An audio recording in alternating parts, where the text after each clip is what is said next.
Hello, welcome to the next Lukozer retro game review video. And for this one, there's no easy way of putting this. It's a G-LOC, or a G-LOC R360 if you want to give it its somewhat pretentious full title. Now this is a conversion of a arcade coin-op game. The coin-op original was made by Sega and came out in 1990. This conversion was also done by Sega. Was released in 1992, published by US Gold.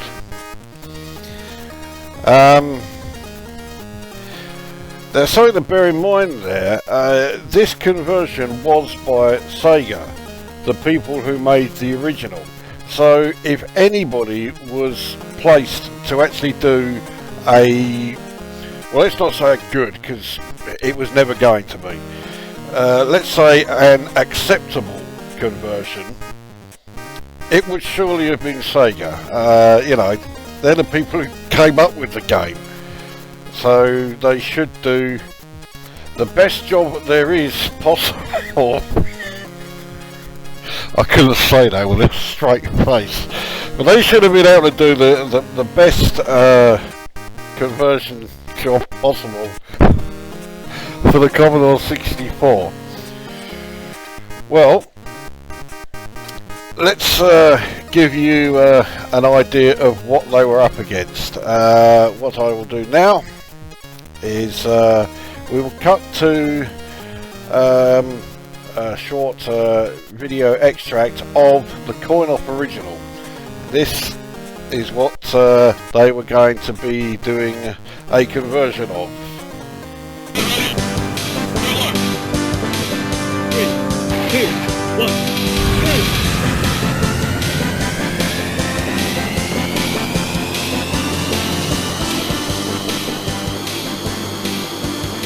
Down 8 enemies.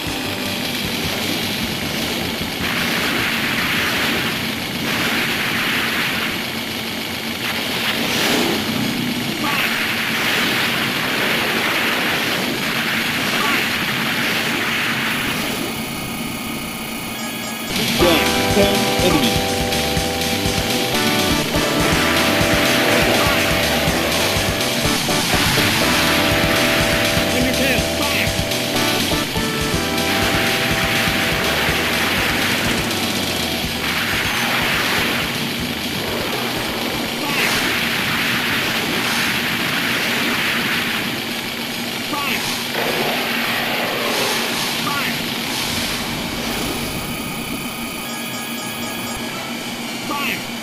Down 6 enemies.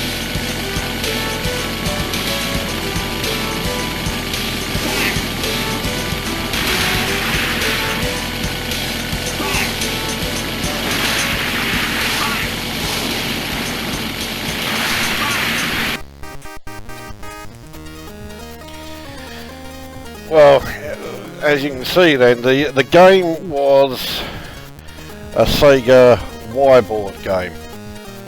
And even though the Y-board was already starting to show its limitations by 1990, it was still being updated hardware-wise. So G-LOC was as good as it could look. I was never a fan of the coin-op original.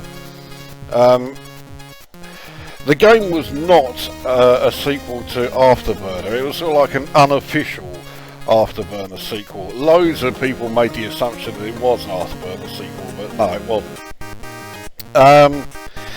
And if ever there was a game, an arcade coin-op game that Sega developed, especially a Y-board game, that was all about the experience when playing it in the deluxe cabinet, this is the one.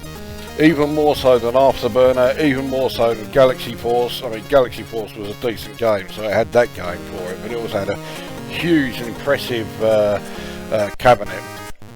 Yeah, the deluxe one. G-LOC was all about the deluxe cabinet experience. I think it was like a spherical cabinet, and the whole seat sort of like revolved around, spun around. I don't know if it actually went upside down. I highly doubt it. But I have never seen it.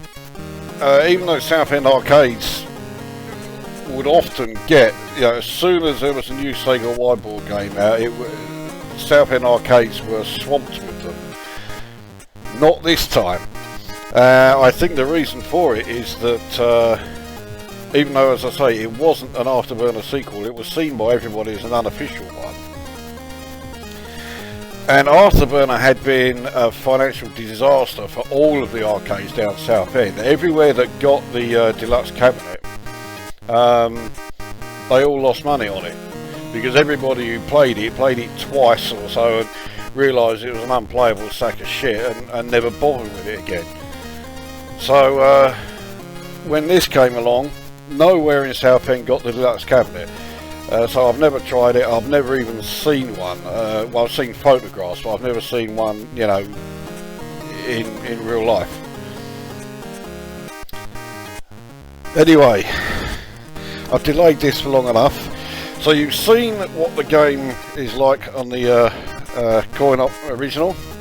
Let's get a game underway. I'll do the beginner mission. With that one, the throttle is done automatically. You don't have to control the speed, which is a good job, because I can't for the life of me remember what the keys are to control your throttle. I say that like I had this game back in the day. Of course I fucking didn't. I didn't think much of the coin-op original, and there was no fucking way I was gonna go near a Commodore 64 conversion. I mean, in '92 I didn't even have a Commodore 64. I got rid of it. I only had the Amiga. Right, here we go.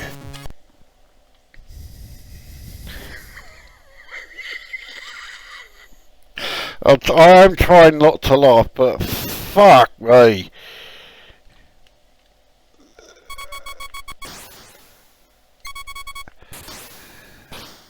Now, the first Sega Wideboard conversion that I played was Space Harrier, which was by Chris Butler. And as I've said on a few of the other sort of conversions that Chris Butler had done, I think what he did was not so much a straight conversion, because he knew that was impossible. So he did like his interpretation of it, rather than a straight out and out conversion. And I think that's what they've done here with this. Unfortunately, none of these people were Chris Butler, and the interpretation involves no ground-based graphics of any kind, no audio of any notable quality at all. The cannons don't do a fucking thing, so you have to use your missiles. So if for any reason you run out of missiles during a level, that's it, you cannot complete the level. When I'm firing the cannons away, they're going through all of the enemy aircraft. They're not actually hitting, so you have to then fire a missile and hope it hits.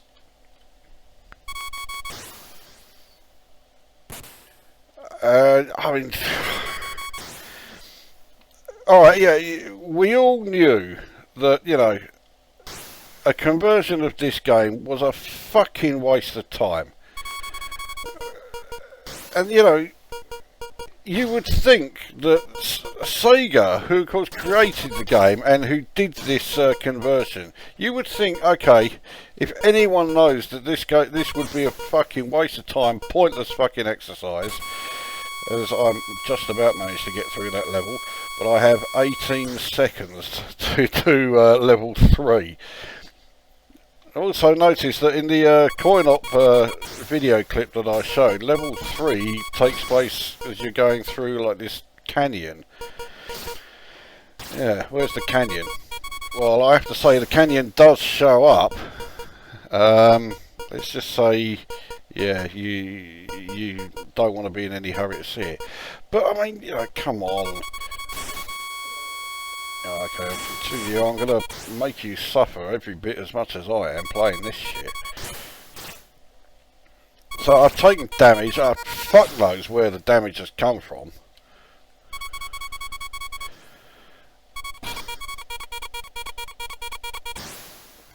I haven't fired a fucking missile.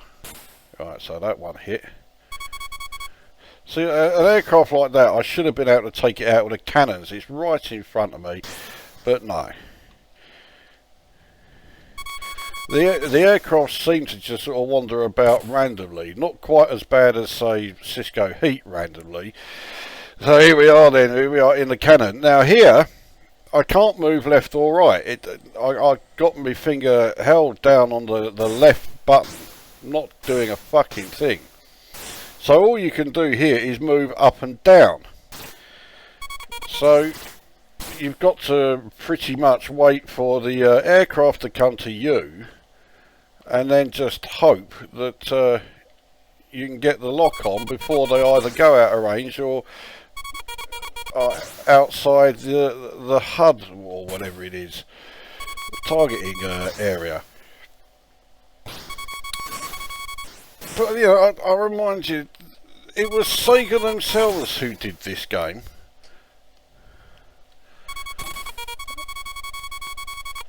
You know, the people who did the original.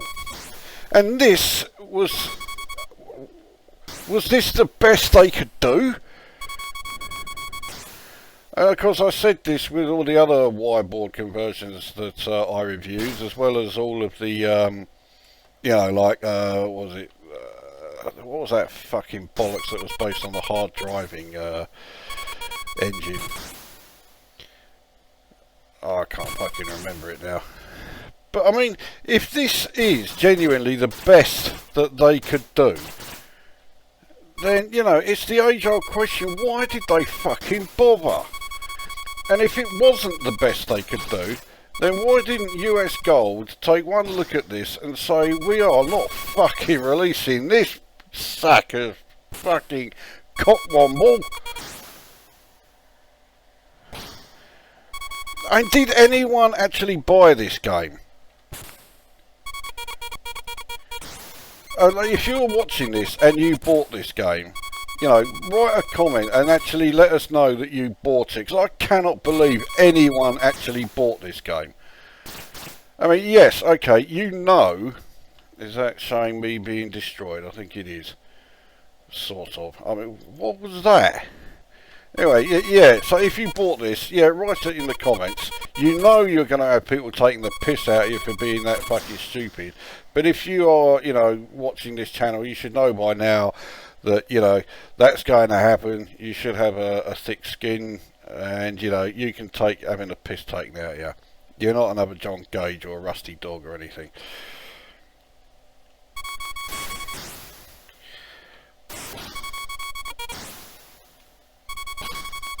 I mean, so right, graphics.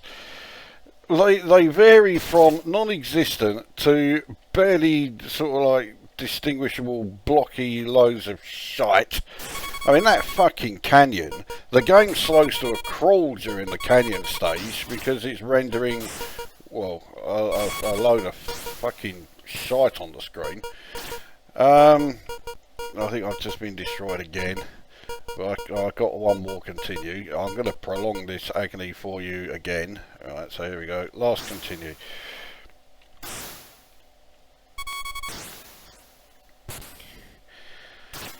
Need to destroy 3 more.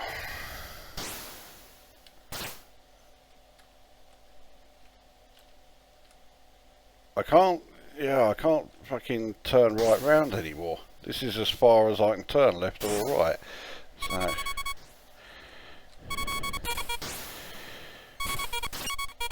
that should be it. Right, so that's all of those ones done.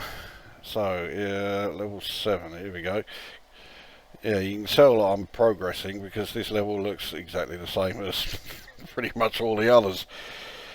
So yeah, right, graphically it's a fucking horrendous fucking mess, as all of the, or nearly all of the Y-board conversions are for Commodore 64. In terms of audio, it's fucking horrendous. I mean, for the most part, it's silent. You know, just like the arcade game isn't. And yeah, it's also, as you can perhaps tell from the fact that I've got as far as I have here, it's not exactly the most challenging game you're ever going to fucking play. So I must have been destroyed again. Time's running out. There is fuck all on screen. So yeah, with the time running out, I'm having to try and destroy. I've got to destroy one more. I just flew into a whole fucking slew of missiles. Anyway, right, that should take out that last one. There we go. So, level 8. On the beginner stage, I think this is the last fucking level. So again, I've got to destroy 10 enemies. Alright, so I've taken out 4. I only saw 3 aircraft on screen. Where did that 4th one come from? Alright, so that's 5. I mean, it's almost a good thing that the cannon does absolutely fuck all, because otherwise I would have completed this game at a fucking canter.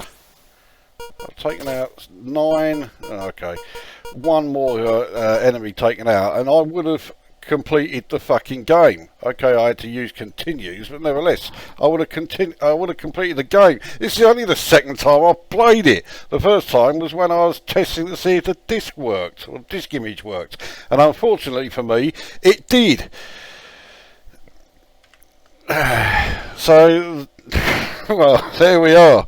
G-LOC. Wasn't that fucking thrilling? What was the fucking point of releasing this fucking sack of cum? It is utter shit. And surely there isn't a single person at Sega at this moment in time when this was being developed who didn't know that. They must have surely known this was a fucking waste of time. The game was going to be absolute bollocks at best. I mean, they must have been hoping that there were that many fucking brain dead pricks out there who were stupid enough to go out and buy this thing. I can't believe anyone actually did.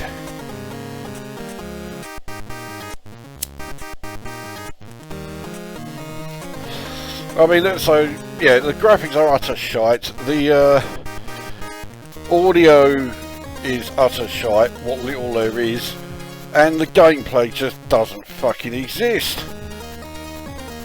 I mean, your aircraft is armed with a cannon that doesn't do anything. And so that means if you run out of missiles, you cannot complete the level you're on. You might as well quit the fucking game. And that's the least of this game's problems. Well, yeah, well, there you go. So that is G-LOC R360. Incidentally, G-LOC is the term used for loss of consciousness due to G-forces. Believe me, the risk of suffering a loss of consciousness while playing this game is very real. I score it 0 because I'm actually feeling generous to score it 0. It was always going to be a waste of time, and yet they went ahead and fucking did it anyway.